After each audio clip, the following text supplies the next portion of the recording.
Deb and I were reading together one evening in the Ensign back in 2008, and came across this book. And she was the one that particularly noticed this. I've always loved this. This has been kind of our motto as in our marriage. Doesn't matter. Sometimes we will receive counsel that we cannot understand or that seems not to apply to us. Even after careful prayer and thought. Don't discard the counsel, but hold it close. If someone you trusted handed you what appeared to be nothing more than sand with the promise that it contained gold, you might wisely hold it in your hand aloud, shaking it gently. Every time I have done that with counsel from a prophet, after time the gold flakes have begun to appear. Brothers and sisters, I testify that that's true. There is something that is deep down inside my heart, there is something that is stable to know that we have in a God, we have vision and revelation like satellite. And you and I are going to be challenged in this day and age, if we haven't already, about some of the things that might be spoken from these leaders. And you and I have to be willing to take that counsel, hold it, and shake it. And I promise you that as that happens, you and I will start to see this book. And we will see the visions of these great people.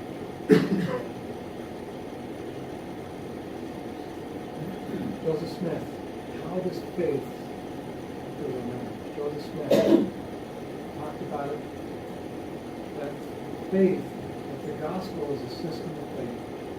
It begins with faith, continues to be with faith, and everything else seems to change in relation to the effect of faith or things of this side that which is to come. Marriage is a core principle of faith. We have to live by faith. And every day when we talk about the gospel of Jesus Christ, it's the foundation that needs to be in our marriage. Repentance.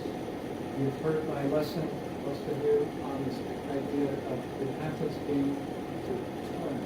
The Hebrew term is to shuv, which means to turn to God. The doctrines of Christ are turning to God, submitting to God, in all areas of our life, not just in one particular sin. So when I talk about repentance, I'm talking about turning my whole life. And when spouses turn their whole life to God, there's continual growth. It comes together, whatever the Father blesses them. Go on here. You want to talk about that? It might seem a little bit odd to talk about baptism in relation to our marriages, but I just want you to think about an idea here. When we are baptized, we take upon us certain covenants. We commit to bear one another's burdens, mourn together, comfort one another. We're to love our neighbor as ourselves. And I believe it was in one of our Insight lessons that I didn't give, so this is somebody else's idea that I got. Our spouse is our first neighbor for whom we should be doing these things. So in that baptismal covenant, we have made the covenant to try to connect and support and love our spouses, not just our neighbors. Because that neighbor is the first spouse we greet every morning, so to speak. We are bound by covenant to do this. Okay? Part of baptismal covenant, each Sunday we renew that covenant by partaking of the sacrament.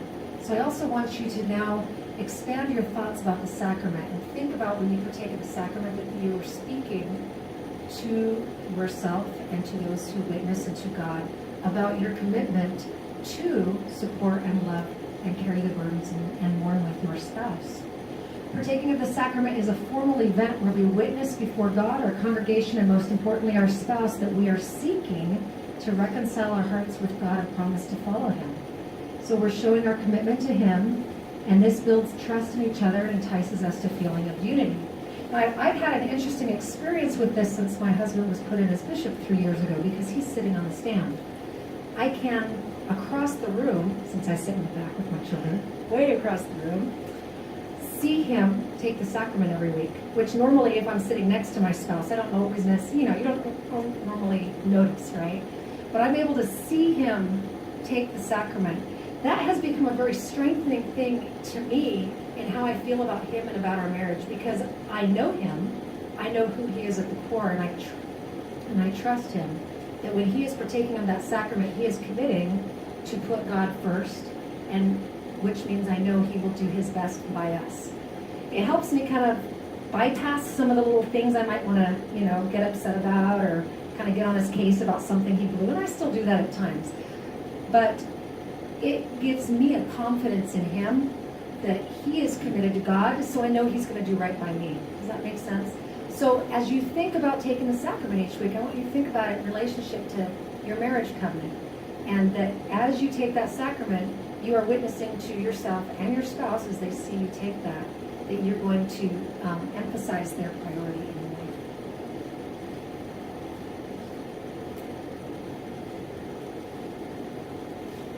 How do we receive the Holy Ghost in couple marriages?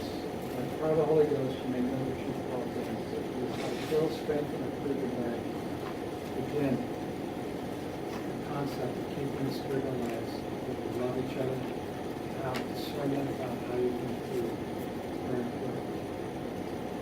The law of two witnesses in section 8, 2 and 3. As I thought about this, the Holy says, I will tell you in your mind and in your heart, not just for your heart, by the Holy Ghost, which shall come upon you, which shall fall in prayer.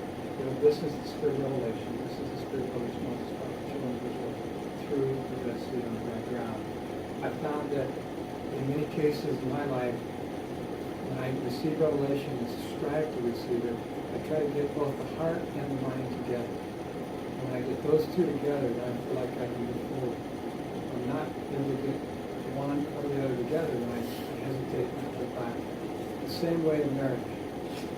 Your spouse and you are also the law of two witnesses. That makes sense?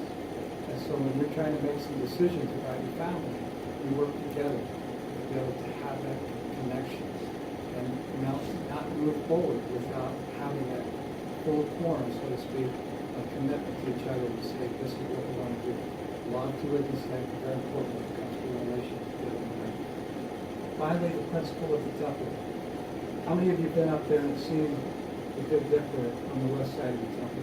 Anybody seen that? That's in the stone up on the top. Hugh Nibley many years ago talked about what that represents. And he talked about the idea that the reason it was etched there is because the Big Dipper is what allows us to find the North Star, right? The polar star. And at the temple, the word temple, the Hebrew term is temple, which means a place where two horizontal and vertical line meet. And so it's the place that you get your bearing. That's the center point. And it's the same with the polar star.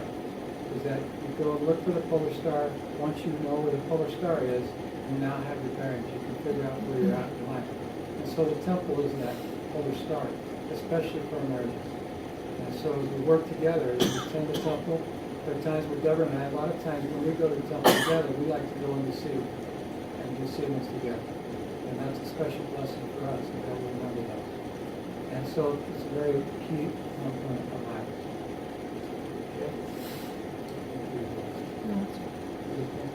My wife and I seek to go to the temple often. Before we visit the temple each time, we pray that we will be taught and feel the Spirit. The temple reminds us about a relationship to each other. We sit side by side, wearing white as equals. I am not in front of her, she is not in front of me. We walk through the wilderness of life side by side, counseling together and making decisions together. Attending the temple also helps us connect with each other. We have had many sacred conversations in the celestial room, comparing notes on what we learned that day. I continue to learn so much from her. Our temple experiences together also help us keep the things in our relationship in proper perspective.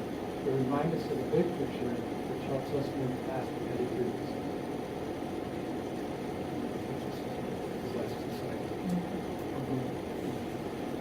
This is really big. I like this, he's telling me. Okay. I thought we had a plan. I think we adjusted our plan slightly here at the last minute. Okay. The temple sealing. And we talk about the temple sealing relative to eternal marriage, and we've talked about eternal marriage, not in time, duration, but in quality, right? So symbolically, the temple ceiling is the crowning ordinance, as it is the highest of the ordinances offered to us in the temple necessary for our salvation. And yet, the temple ceiling is also literally the crowning ordinance, as it crowns us as kings and queens in the kingdom of our Father. And I believe that was an idea I got from President Clare in one of his talks to us one year. The temple is so important in helping us keep that perspective, right? It's so easy for us to get caught up in the difficulties of life, right? The health issues, the job issues, the financial issues, whatever struggles we may be having. And the temple is what can bring us back to kind of that perspective. We want to have a long perspective, not just long in duration, but that longness I'm talking about means allowing us to stay open-minded and keep that patience with ourselves and our spouse when we're struggling. And so the temple ceiling brings us together as we think about that temple ceiling, we think about our own temple ceiling perhaps, or as we go to do ceilings for others. We can strengthen our own relationship in the present as we think about what the temple ceiling represents, and that the ultimate plan of salvation hinges around this temple marriage. Marriage is the plan. It is the plan. It's not just a tool to help exalt us. It is what will exalt us. Does that make sense? And so these marriages, as frustrating as they may be and as painful as they may be at times, and sometimes for a very long time, as we hang with them and as we enact the principles we've talked about in this presentation, these are the things that will refine us and ultimately exalt us. Brothers and sisters, thank you for your time this evening. We love you. We're grateful for everything that you do. In many cases, that we know that the preaching is required tonight. Many of you have amazing marriages, and we love the fact that you're great examples to us. And so thank you for your time, and we just want to testify to you that the Father in heaven knows us. He watches over us. He watches over our marriages. He's very intimately involved in our marriages. He wants us to be able to make them move us from striving to thriving in our lives. We say that in Jesus Christ. Amen.